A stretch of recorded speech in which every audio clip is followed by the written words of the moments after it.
Today, the moniker Karen has swiftly transformed into the universal label for deranged, incredibly impolite individuals. The one who demands to see the manager when a server makes a mistake with an order. The one who hurls abuse at someone in public for insignificant reasons. And while this appalling conduct may be on the rise, captured in its prevalence through the use of smartphones, the truth is that rude individuals have always existed among us. In Lives of the Stoics, we discussed the notorious Nero, often regarded as the most despicable of the Roman emperors in ancient times. By the end of Nero's rule, he had ordered the execution of his mother, killed his wife, and, according to some accounts, his second wife as well, and even one of the pillars of Stoicism, Seneca. Nero epitomized evil.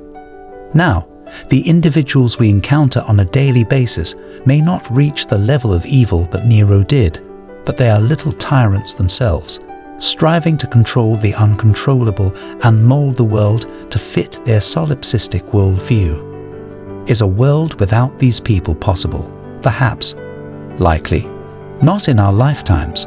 So the question is, how do we deal with them without compromising our own character?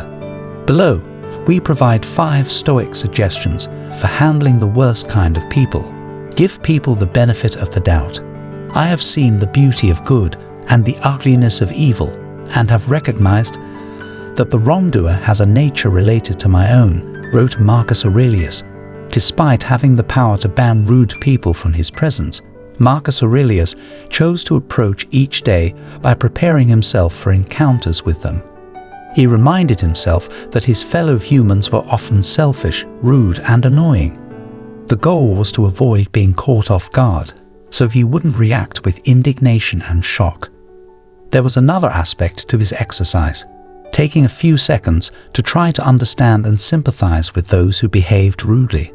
As David Foster Wallace stated in his famous "This is water" speech, we should resist the immediate and unconscious urge to take people's rudeness personally.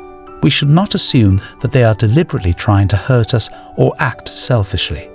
Most days, if we are aware enough to give ourselves a choice, we can choose to perceive the fat, dead-eyed, over-made-up lady who just screamed at her kid in the checkout line differently. Perhaps she is usually not like this. Maybe she has been up for 3 straight nights holding the hand of a husband dying of bone cancer.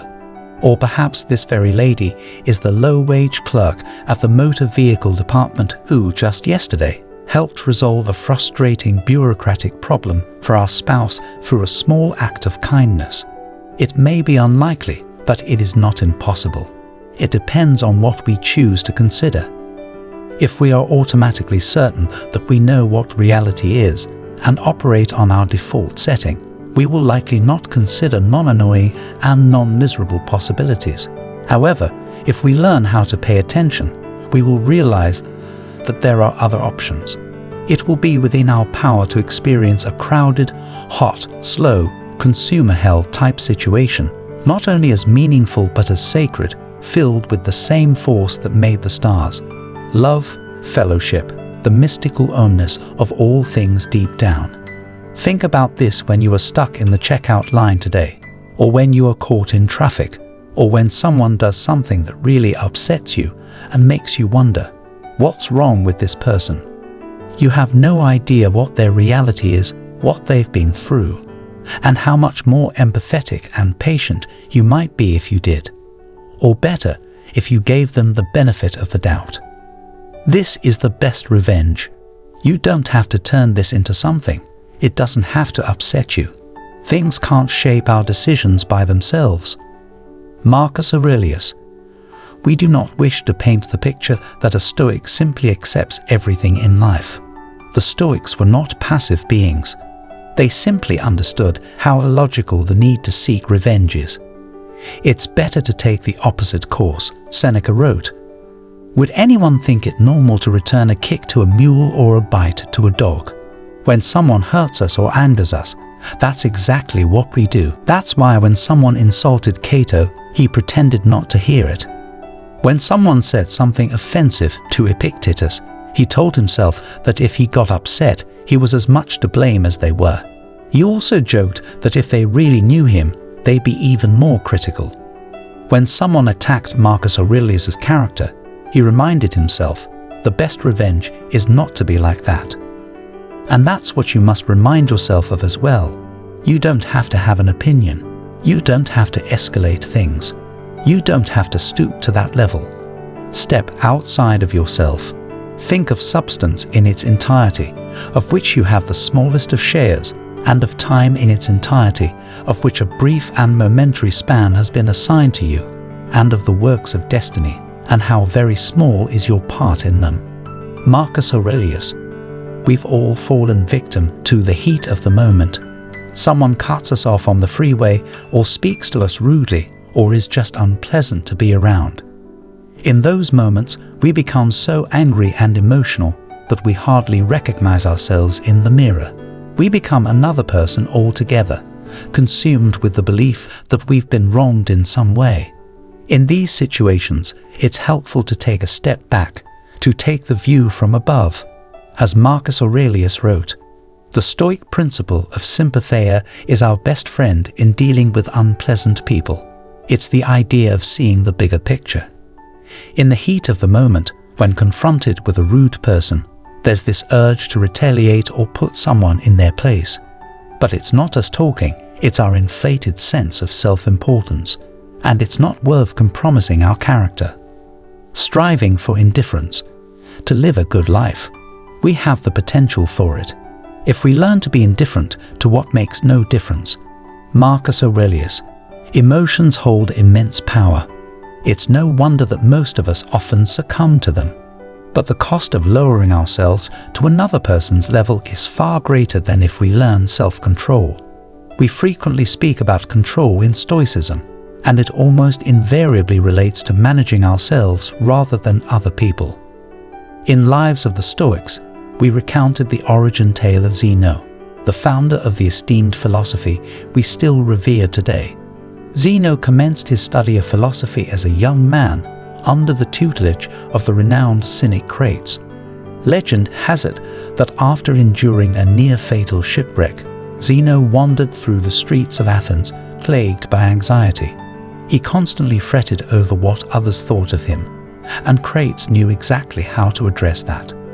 One day, Crates requested that Zeno carry a clay pot filled with lentil soup through the bustling potter's district.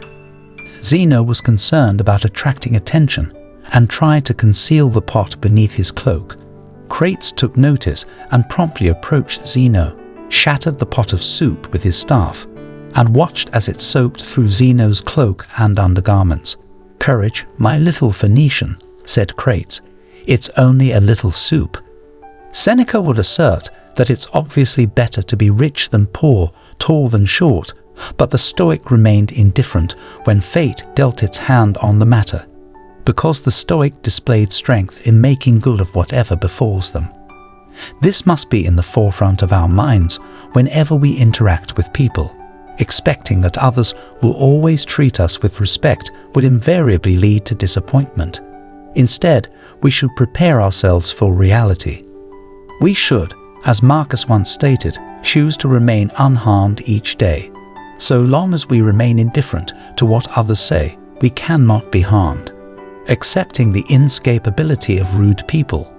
When you wake up in the morning, tell yourself, the people I deal with today will be meddling, ungrateful, arrogant, dishonest, jealous and surly. Marcus Aurelius. It's quite astonishing to consider that even as emperor, Marcus faced rude and arrogant individuals. It emphasizes the most crucial point of all.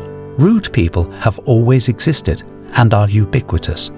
So, as Marcus wrote, we have to ask ourselves, is it possible for a world without shameless, stupid, mean, or insensitive people?